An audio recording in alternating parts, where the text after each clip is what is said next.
আসসালামু আলাইকুম। জি, আপনাদের সাথে আমি ৫ মিনিটে কিছু বিষয় শেয়ার করতে চাচ্ছি। আশা করি মনোযোগ সহকারে শুনবেন। কথাগুলো নিজের জীবনে চেষ্টা করবেন কাজে লাগানোর জন্য। তাহলে আশা করি চলার পথে আপনার অনেকটা হেল্পফুল হবে। কি সেই কথা, যে কথা অতি মূল্যবান। মাত্র ৫টি বিষয়। ৫টি বিষয় আপনাদের সাথে শেয়ার করব। ১, আসলে কেউ তোমাকে বাঁচাতে আসবে না যদি তুমি তোমার নিজেকে না বাঁচাও। সত্যি, কেউ বর্তমান সময়ে নিজেকে তৈরি না করলে, নিজের মতো করে তৈরি না করলে কেউ তোমাকে বাঁচাতে আসবে না। তোমার যতই প্রবলেম থাকুক, নিজের প্রবলেম নিজেই সলভ করতে হবে। কেউ এসে তোমার সমস্যার সমাধান করে দেবে না।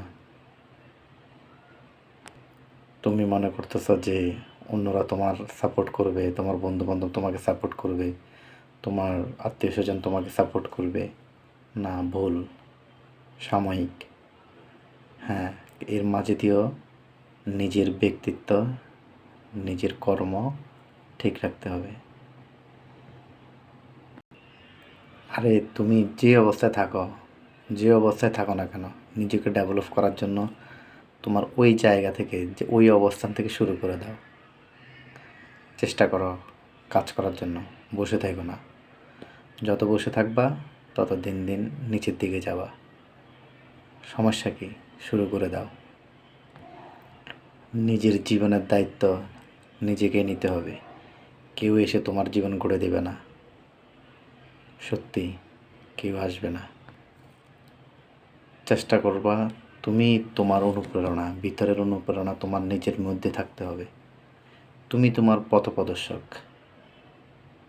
ভুল করলেও তুমি, শুধরালেও তুমি। ট্রাই। নাম্বার 2, ব্যর্থতা। তাড়াতাড়ি ব্যর্থ হও।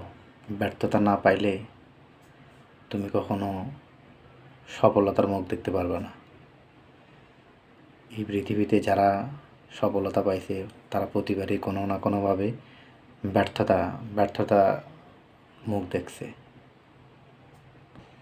তুমি ব্যর্থ না হলে কখনো সফল হতে পারবে না।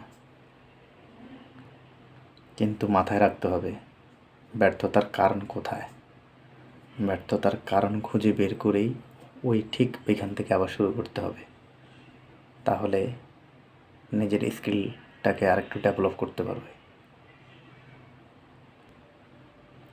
আমি ব্যর্থ হয়েছি, কিন্তু আর শুরু করব না, এটাকে কোনোভাবেই মেনে নেওয়া যাবে না।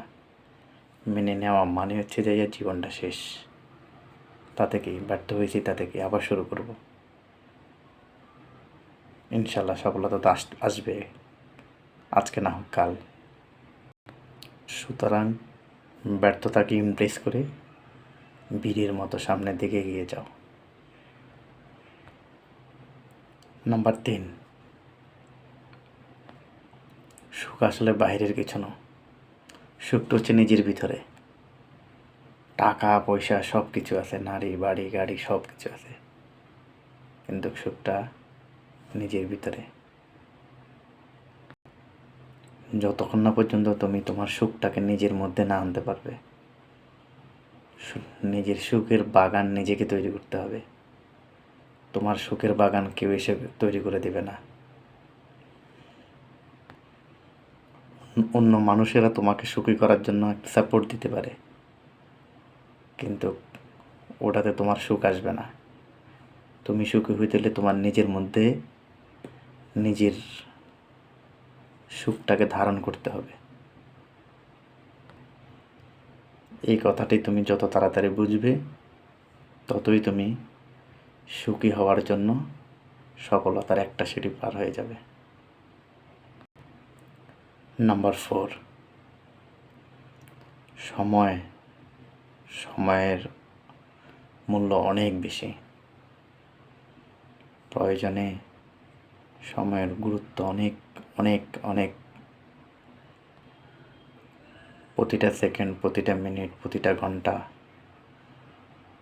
ডে বাই ডে নিজের জীবন থেকে চলে যাচ্ছে, টেরই পাচ্ছি না।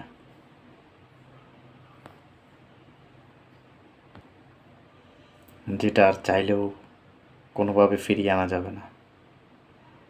তাই আর দেরি না করে সময়ের গুরুত্ব দিন। নিজেকে এমনভাবে সময় মেনটেন করুন, সময় অ্যাডজাস্ট করুন সময়টাকে।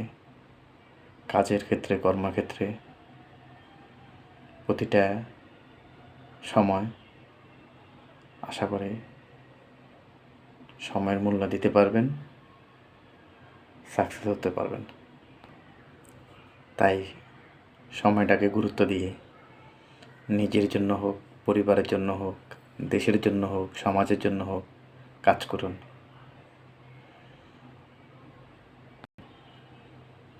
আজকে টাকা চলে গেছে, কালকে টাকা চলে আসবে। মানুষ চলে গেছে, মানুষ চলে আসবে, কিন্তু সময় চলে গেলে এটা আর কখনো আসবে না। সো সময়ের মূল্য বোঝো, যত তাড়াতাড়ি বুঝবে ততই মঙ্গল। নাম্বার 5, এই পৃথিবীতে কোনো কিছুই পরিবর্তন হবে না। তুমি যদি নাও থাকো কোনো প্রবলেম নাই, তোমার না থাকলেও চলবে, কোনো কিছুই পরিবর্তন হবে না। তোমার জন্য কেউ কারো আচরণ পরিবর্তন করবে না, তোমার জন্য কেউ অপেক্ষাও করবে না। তুমি নিজেকে অনেক কিছু মনে করতে, কিন্তু আসলে তোমার জন্য কোনো কিছুই হবে না। তোমাকে ফলো করে একটা বিল্ডিংয়ের দিক নির্দেশনা পরিবর্তন হবে না, একটা রাস্তা পরিবর্তন হবে না। তোমার জন্য কারোর জীবনও পরিবর্তন হবে না। একমাত্র তোমার জন্য তুমি নিজেকে পরিবর্তন করতে পারবে। সো নিজেকে বদলাও, নিজেকে অন্যের উপযোগী করো। তুমি যদি তোমার নিজেকে সমাজের কাছে পৃথিবীর উপযোগী করে তুলতে পারো, তাহলে দেখবে অবশ্যই অবশ্যই তুমি তখন সুখী হবে। পয়েন্ট নাম্বার 5, নিজের নিয়ন্ত্রণ একমাত্র নিজের মধ্যে নাও। ভাগ্য আমাদেরকে ফেভার করে ঠিকই, কিন্তু তোমাকে তোমার জীবনের নিয়ন্ত্রণ নিতে হবে। কাজের নিয়ন্ত্রণ তোমাকে নিতে হবে। তুমি যদি কাজ না করো তাহলে তোমার ভাগ্য পরিবর্তন হবে না। ভাগ্য একমাত্র তাদেরই সহায় হয় যারা নিজেরা নিজে কাজ করে আর ব্যর্থতাকে গ্রহণ করতে শেখো। নিজের ডিরেকশন নিজেই তৈরি করো। অন্যেরা তোমার জন্য কী করবে সেই অপেক্ষা করবে না, এটা একটা ভুল ধারণা। সেই সময়টুকু পর্যন্ত কোনো অপেক্ষার দরকার নেই। সময়ের সঠিক ব্যবহারটা করো, দেখবে অটোমেটিক তোমার জীবন বদলে যাবে। এই 5টি টপিক শেয়ার করলাম